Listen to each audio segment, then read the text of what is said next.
The Avengers radio series, a cultural phenomenon in South Africa back in the 1970s, South Africa was a country with no national television service.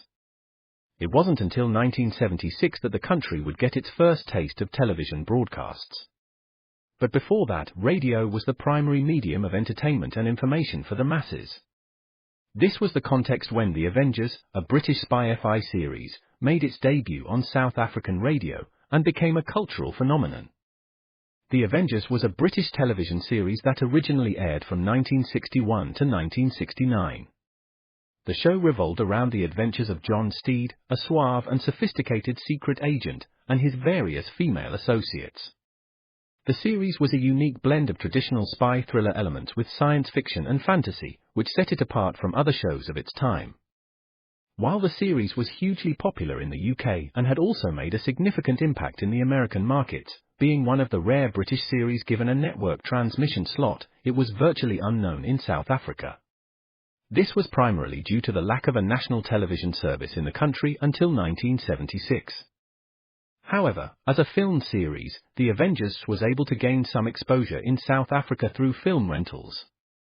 But it was the launch of the radio series that truly brought The Avengers to the masses in South Africa.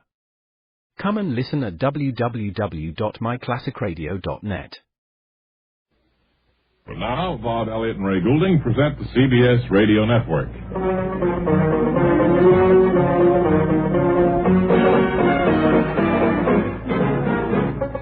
Well, April Fools to you, too. Thank you. We certainly are the two April Fools right here in the studio today. Well, at least we'll be the only two here because the biggest all one alone. is Mr. Webley Webster today. There's the biggest April Fool of them all. Webley is today having his spring coming out party, kind of his April Fool's celebration. Lou is standing by, isn't he? Yes, he's over there Why now. don't we push it up and see what Wally has to say? This is radio's Wally Ballou speaking from the Grand Ballroom of the Waldorf Anderson Hotel here in New York, about to cover the coming out party of Webley L. Webster. Bob and Ray are not here in attendance this evening. It's their bowling night, and just the minute the show is off the air, they'll be going downstairs to bowl. However, a good many of the guests are already here, and you may be able to listen to some of the music in the background as Webley greets them as they arrive for this April Fool's Day dinner. I think now we'll turn our parabolic microphone away from our Bob and Ray table here at the Grand Ballroom and up to the entrance for Webley Webster. Announcing one of TV's greatest names, Mr. Ed Sullivan. Thank you very much.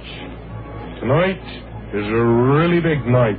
We're going to have for you on this stage 642 Polish dentists. So that's going to be one of those really big ones. They're going to be here to perform some of their remarkable extractions, and they're going to drill for you right here on the stage. Well, it's very nice, Ed. We didn't expect any entertainment, though. So, maybe, One of the foremost theatrical personalities of today, Miss Tallulah Bankhead. Oh. What have you been doing? Oh, not much. I've been, What have you been doing? Well, I've been waiting around here, that's all. What I'm really saying, darling, is throw your inhibitions to the wind. Let yourself go. And let's have some fun. Oh, give me a kiss, huh? Come on, Tallulah. Don't crowd so close. You're all sticky. Why don't you take a bath and freshen up for the other guests? What do you mean? Right after we have this thing? No, thanks. Here you are. Take it, honey. No, thank you. I said take it. No, I don't want it. Now, what did you do that for? I don't want any anyway. I feel bound to tell you that you are not down on my list of eligible young men. I feel compelled to tell you that you're not down on my invitation list anymore either. One of our most important orchestra leaders, the very impersonated Lawrence Welk. Thank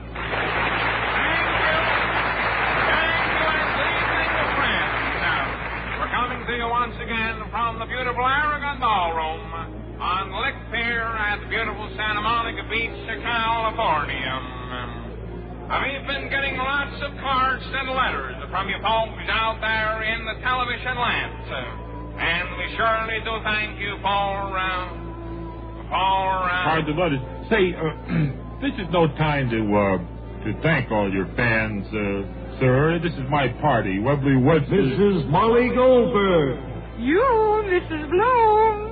This is Molly Goldberg. Quick, turn on the radio. Well, she'll never hear you because I have to keep the line moving. Thank you, Molly. Thank you very much. Announcing some young kid. Hello, my name is Paul and I'm 9 years old. Well, Paul, I think you're too young to be here, so why don't you go on home? Danny Kaye. This is Danny Kaye talking at you for a minute, and I'd just like to take this opportunity for one single second to tell you how much I enjoyed talking to you and how much we've enjoyed your particular show while passing through town. Well, it's not my show, really. I don't like to ask any particular favors about this particular group of records that I want to talk to you about, but you can do me a favor, and then maybe when I come through town. I wish the guests would realize that this isn't a commercial affair. Here's the impersonated Groucho Marx. Listen, this is remark I've ever heard. All right, the audience at home knows, so if you say the secret word, you divide $1,000 among you. It's a common word, something you use around the house every day in the week. For cooking sherry. Well, I've got to run now. I'll see you all later. My name is Captain Spaulding. I'm an African explorer.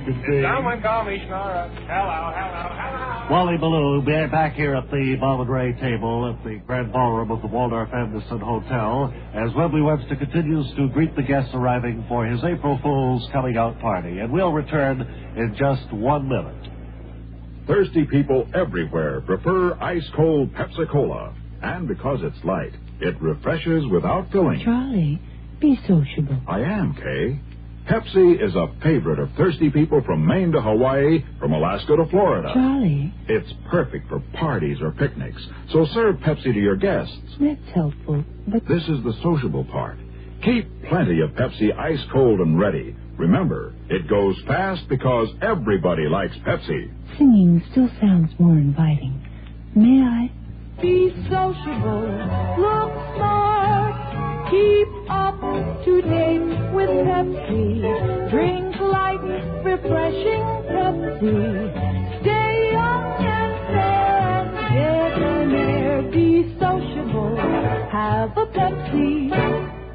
But singing doesn't say, pick up an extra carton of Pepsi today. Better yet, get a case. You do that. Oh, here comes my good friend coming in now. Mr. Al Kelly. Thank you very much. I can best express my thoughts with this little poem. Yeah, go ahead. To those who play the record side, you see a fade and shout. But without your theme, you will fade. There is always a sound of a G. Thanks a lot, Al. You're a nice guy. Yeah. Oh, good. Why don't you go sit down and enjoy yourself? Someone without his invitation, Mr. Burt Lancaster. Hello. I'm Burt Lancaster. Can I come in? Well, I'd love to have you, Burt, but we don't have enough filet mignons to go around. I'm sorry. Then I'll say so long for now. Right. But I'll be seeing you from the screen very soon. Good. I certainly hope so. Yeah, it's very nice. Announcing some young kid again. Hello, my name is Paul and I'm 9 years old. Come on now, I told you to go home, kid. You're much too young to be here. Come on now. From the British Isles, one of the great leaders of orchestras, Mantovani. Hello, this is Mantovani. Oh, glad you could talk. I was in Italy this year for my holiday. Yeah. And one day as I went down to the beach, I heard a fisherman asking his pal, I think his name was Giuseppe, to help him push the boat in the water. Look, it sounds like a nice story, Mantovani, but we don't have that much time. Announcing Mr. and Mrs. Jose Ferrer. Hi, friends. This is Rosemary Clooney. Say, I enjoy your show, Rosemary, with Bing Crosby on CBS. Very good. We enjoy it. I said if that nose were mine, I would have it amputated on the spot. Oh, you would you? I don't think it's very nice to comment on How people. do you drink with such a nose? You ought to have a cup made especially. Well, I should give your steak to Burt Lancaster. Here's that great song and dance man, Mr. Fred Astaire, and his lovely companion, Leslie Caron. Thank you. Thank you very much. I'm very glad to be here. Good to see you, Fred. Say, who are some of your old dancing partners? I remember Ginger. Oh, I've been very fortunate to have many lovely girls to dance with. Ginger, Rita, Judy, Eleanor, Joan, Betty, Vera, You know the last name. We won't go into that. And, of course, now, Leslie Carroll. Bonjour, monsieur. Comment allez-vous? Oh, trade beans, monsieur, whatever that means. One of Italy's top automobile racing stars, Benvenuto Bustamante, and his translator.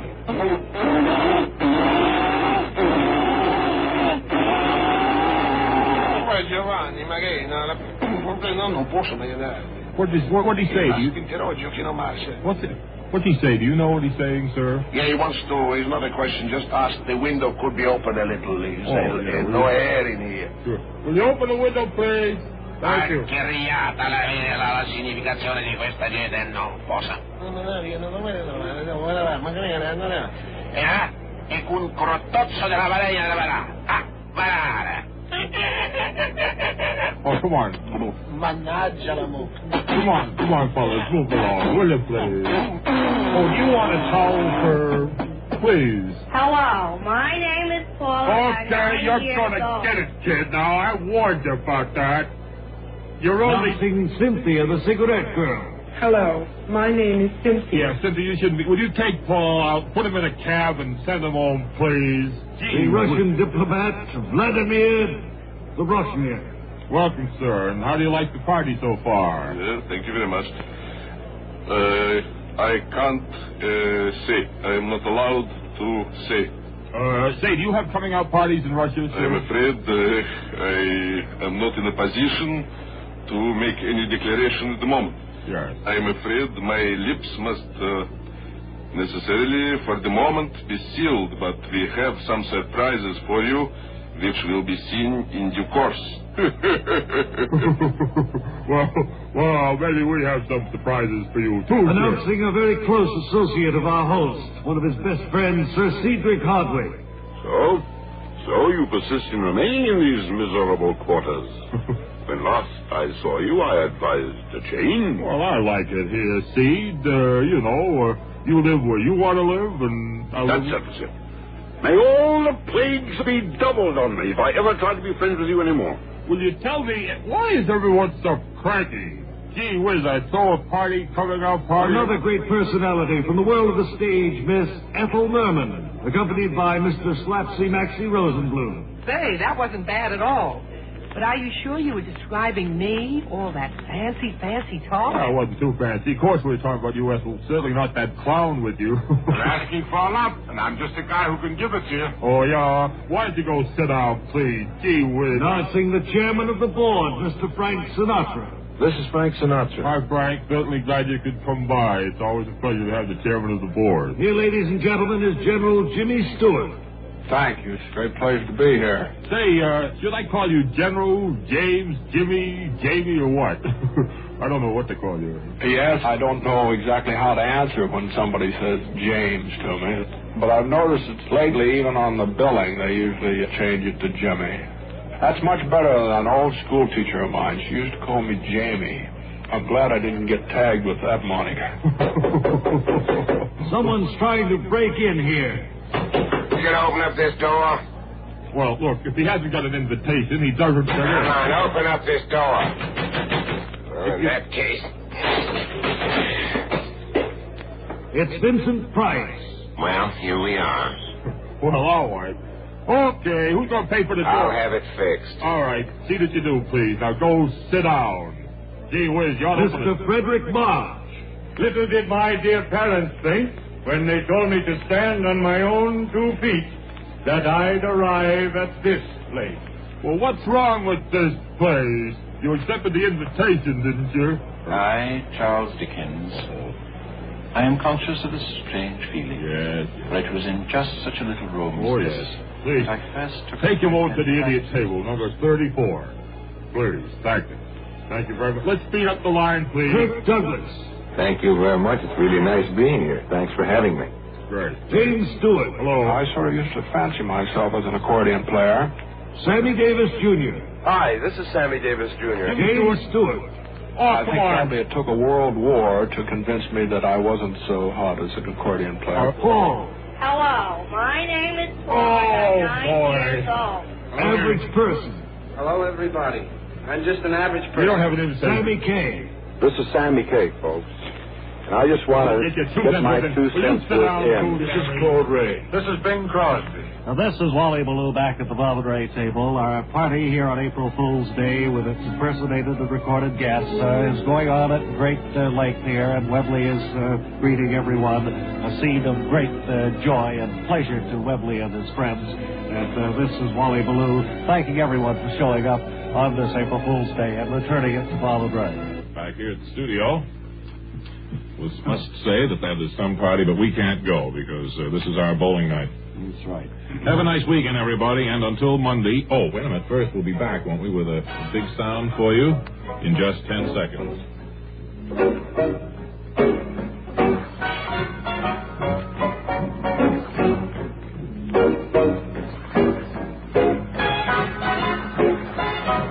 Here's that sound.